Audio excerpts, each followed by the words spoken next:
We will proceed no further in this business. He hath honoured me of late, and I've bought golden opinions from all sorts of people, which would be worn now and then, newest gloss, not cast aside so soon. Was a hope drunk wherein you dressed yourself? Hath it slept since? And wakes it now to look so green and pale at what it did so freely? Ah! From this time, such I account thy love. Art thou afeard to be the same in thine own act and valour as thou art in desire?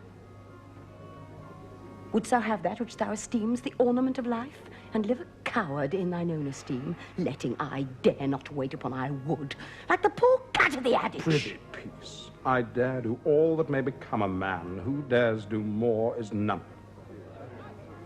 What beast was then that made you break this enterprise to me? When you durst do it, then you were a man. And to be more than what you were, you would be so much more of a man. Nor time nor place did then adhere, and yet you would make both. They have made themselves. And that their fitness now does unmake you.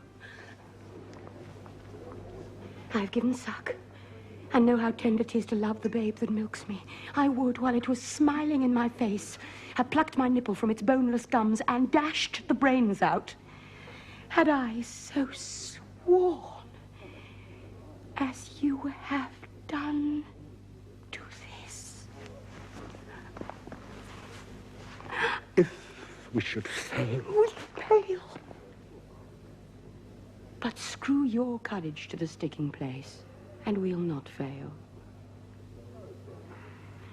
When Duncan is asleep, whereto the rather shall his day's hard journey soundly invite him, his two chamberlains will I with wine and wassail so convince that memory, the warder of the brain, shall be a fume, and the receipt of reason a limbeck only, when in swinish sleep their drenched natures lie as in a death.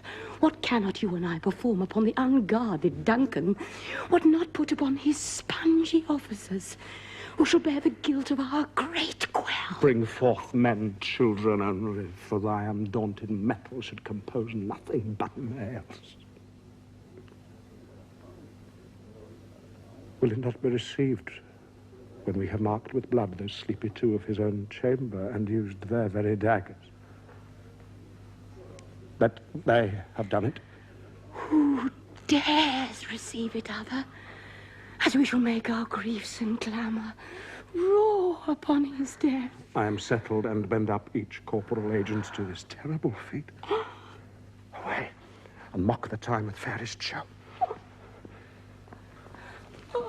False face must hide what the false heart doth know.